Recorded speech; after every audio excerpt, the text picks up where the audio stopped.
दर्शन नमस्ते सबैमा हजुरहरूलाई मेरो युट्युब च्यानलमा धेरै स्वागत छ।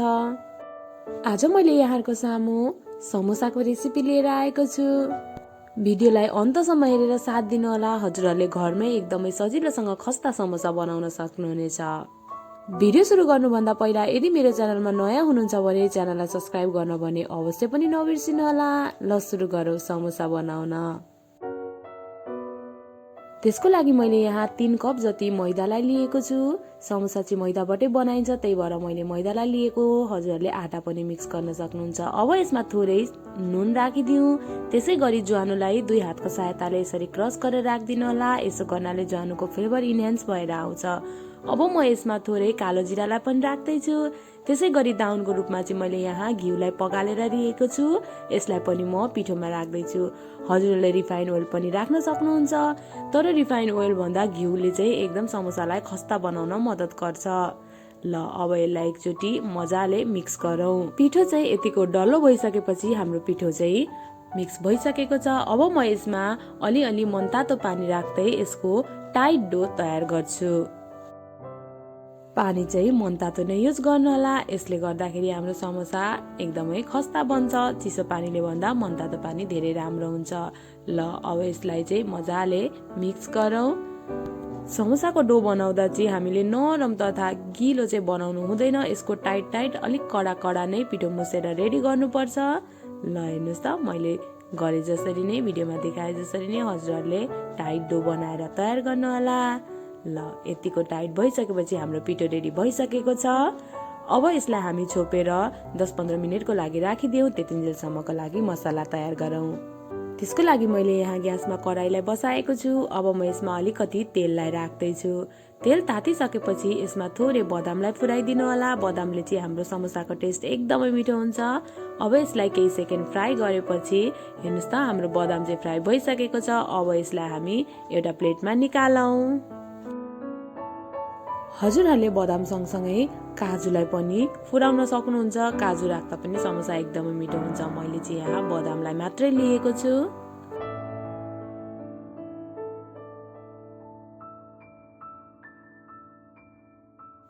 सबै बदामलाई फ्राई गरेर निकालिसकेपछि अब म त्यही तेलमा अलिकति मेथी दानालाई पनि राख्दैछु। त्यसै गरी अलिकति धनियालाई पनि राखिदिनु होला र साथसाथै अलिकति सौँफलाई पनि राखिदिनु होला। हामी यसलाई पानजिरा पनि भन्छौँ। त्यसै गरी अलिकति कालो जिरालाई पनि राखिदिउँ। अब यसलाई केही बेर फ्राई हुन दिनु होला। यो हल्का चटकेर पाकिसकेपछि अब यसमा म कुटेर राखेको अदुवा र खोर्सानीको पेस्टलाई पनि यसमा राख्दैछु। अब यसलाई पनि केही सेकेन्ड हल्का फ्राई गरौँ। केही सेकेन्ड फ्राई गरिसकेपछि अब म यसमा 1 चम्चा जिरा धनियाको धुलो, त्यसै गरी अलिकति बेसारलाई पनि यसमा राख्दैछु। यो मसला राख्दा चाहिँ ग्यासको फ्लेमलाई लो टु मिडियम राख्नु होला, नभए मसला डढ्न सक्छ। अब म यसमा हरियो केराउलाई राख्दैछु। मैले चाहिँ कलिलो हरियो केराउलाई लिएको छु। हजुरहरूसँग सुक्खा हरियो केराउ अथवा पहेँलो केराउ छ भने त्यसलाई भिजाएर अनि राख्न सक्नुहुन्छ। अब यतिको चलाइसकेपछि यसमाथिबाट म चाहिँ उसिनेको आलुलाई यसरी हातको सहायताले म्यास गर्दै मसलामा राख्दैछु। अब यसलाई एकचोटि मजाले मिक्स गरिदिउँ।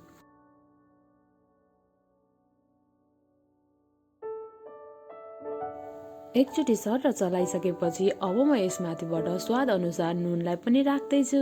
हजुरहरूले यसमा रातो खोर्सानीको धुलो पनि एड गर्न सक्नुहुन्छ। स्पाइसी लेभल चाहिँ आफ्नो हिसाबले कन्ट्रोल गर्नु होला। त्यसै गरी चाट मसलाहरू पनि राख्न सक्नुहुन्छ। म चाहिँ एकदम सादा सिम्पल समोसा बनाउँदैछु, त्यही भएर मैले यसमा नुन मात्रै राखेँ। अब यसलाई केही बेर भुटौँ।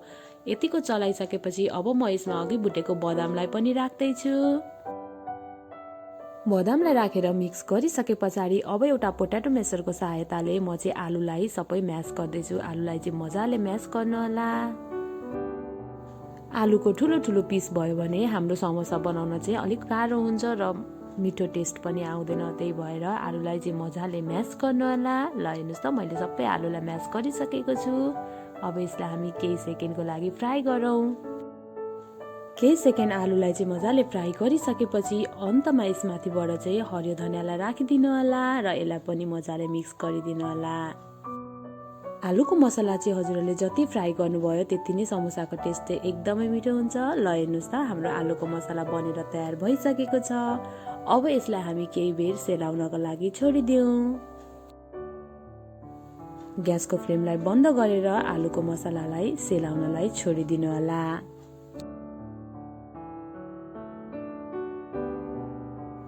अब हामी यता हाम्रो पिठो चेक गरौँ। ल हेर्नुहोस् त हाम्रो पिठो चाहिँ एकदमै मजाले सेट भइसकेको छ। हजुरहरूले देख्न सक्नुहुन्छ एकदमै टाइट डो बनेर सेट भएर तयार भइसकेको छ। अब हामी यसको समोसा बनाउनतर्फ लागौँ। त्यसको लागि मैले पिठोबाट अलिकति डल्लोलाई चुडाएर लिँदैछु। यति डल्लोलाई लिएको छु। हजुरहरूले कत्रो साइजको समोसा बनाउने हो त्यही अनुसारले लिनु होला।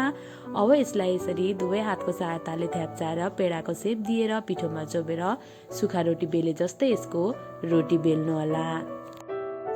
भिडियोमा देखाए जसरी नै हजुरहरूले चाहिँ यसको रोटी बनाएर तयार गर्नु होला।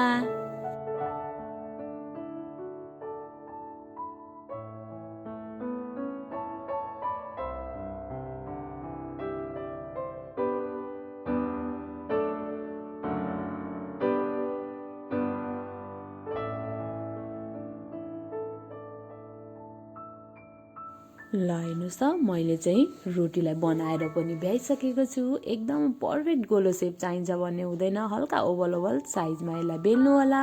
अब यतिको बेलिसकेपछि एउटा चक्कुको सहायताले यसरी बिचमा कट लगाइदिनु होला। ल हेर्नुहोस् मैले दुई भागमा रोटीलाई डिभाइड गरिसकेको छु। अब यतिको भइसके पछाडि मैले एउटा कचौरामा अलिकति पानी लिएको छु। अब यसमा एउटा अमला डुबाउँदै रोटीको चाहिँ एक साइडमा यसरी पानी लगाउनु होला। यो फोल्ड गर्दाखेरि चाहिँ जतापट्टि यो टाँसिन्छ त्यही साइडमा चाहिँ हजुरहरूले पानी लगाउनु होला र यो काटेको भागलाई चाहिँ तलपट्टि बनाएर यसरी यो पानी लगाएको भाग अर्को साइडतिर यसरी देखाए जसरी नै सोली बनाएर र्याप गर्नु होला। पानी लगायो भने चाहिँ हाम्रो रोटी चाहिँ एकदम मजाले एक आपसमा यसरी टाँसिन्छ। यो तार्दा पनि फुस्किँदैन, तेलमा तार्दा यो फुस्किँदैन, नभए चाहिँ समोसा फुट्ने अथवा फुस्किने चान्स हुन्छ। यसरी नै सोली बनाएर अघिको आलुको मसलालाई यसमाथि भरिदिउँ। पुरै माथिसम्म भरि नपार्नु होला, ठिक्क हजुरहरूले यसरी भर्नु होला। ल हेर्नुहोस् आलुको मसला भरिसके पछाडि अब फेरि म अघिको पानीमा औँलालाई चोबेर यसमाथिबाट पानीलाई लाउँदैछु। अब यो फोल्ड गरेको सिधा अर्कोपट्टिको साइडमा हल्का यसरी फोल्ड गरेर अनि हजुरहरूले चाहिँ यसलाई यसरी थिचिदिनु होला। ल हेर्नुहोस् त भिडियोमा देखाए जसरी नै पानी लगाएको हुनाले हाम्रो यसरी थिच्दाखेरि चाहिँ पिठो एक आपसमा मजाले टाँसिन्छ र यो फुस्किन सक्दैन। ल हेर्नुहोस् यसरी राख्दाखेरि समोसा मजाले अडियो भने हाम्रो समोसा चाहिँ बनेर तयार हुन्छ। त्यसै गरी म अर्को समोसालाई पनि बनाएर देखाउँदैछु। त्यसरी नै एक साइडमा चाहिँ पानीलाई लगाइदिनु होला। भिडियोमा देखाए जसरी नै यसरी एक साइडमा पानी लाउनु र यसरी नै ल हेर्नुहोस् त सोली बनाएर तयार गर्नु होला। यो मजाले एक आपसमा टाँसिसकेको छ। अब यो सोलीभित्र चाहिँ समोसाको ब्याटरलाई राखिदिउँ, यानि कि आलुको मसलालाई राखिदिनु होला। ल हेर्नुहोस् फेरि यसको यो सोलीको माथिको किनारमा वरिपरि पानी लगाइदिनु होला। ल हेर्नुहोस् त भिडियोमा देखाए जसरी नै फेरि अघि हामीले ड्र्याप गरेको सिधा पछाडिको साइडमा हल्का यसरी पट्याएर अनि हजुरहरूले थिच्दै यसलाई जोइन गरिदिनु होला। पानी लगाएको हुनाले यो मजाले टाँसिन्छ। यदि हजुरहरूलाई त्यसरी डिजाइन बनाउन आउँदैन भने सिम्पल हजुरहरूले चाहिँ जोइन गरिदिन पनि सक्नुहुन्छ। ल हेर्नुहोस् अर्को समोसा पनि बनाएर तयार भइसक्यो। अब हामी यसलाई फ्राई गर्न लागौँ। मैले चाहिँ यहाँ तेललाई ग्यासमा मजाले तताएर लिएको छु। अब म यसमा चाहिँ समोसालाई एक एक गरी राख्दैछु। महत्त्वपूर्ण ध्यान दिनुपर्ने कुरा चाहिँ समोसा पकाउँदाखेरि हाम्रो तेल चाहिँ एकदम लो मिडियम हिटमा तताउनु होला। धेरै हाई फ्लेममा समोसा पकाउनु हुँदैन। लो टु मिडियम फ्लेममा चाहिँ यसलाई तताएर समोसा राखिदिनु होला। यदि हाम्रो तेल मजाले तातेको छ र यसलाई हामीले हाई फ्लेममा पकायौँ भने चाहिँ हाम्रो समोसा बाहिर बाहिर डढ्छ र भित्रभित्र पाकेको हुँदैन।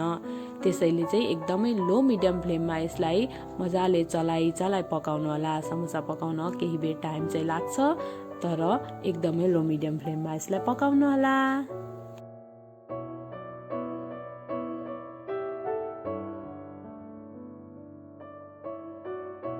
बीचबीचमा चलाउँदै पनि गर्नु होला।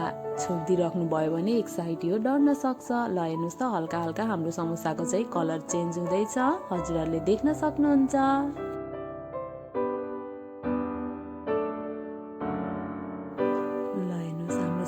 चाहिँ कस्तो मजाले कलर चेन्ज भएर पनि आइसकेको छ, हजुरहरूले देख्न सक्नुहुन्छ। हाम्रो समोसा चाहिँ अलमोस्ट पाकिसकेको छ। अब हामी यसलाई एउटा टिस्यु पेपरमा निकालौँ। त्यसै गरी मैले चाहिँ यहाँ सबै समोसालाई पनि तारेर भ्याइसकेको छु।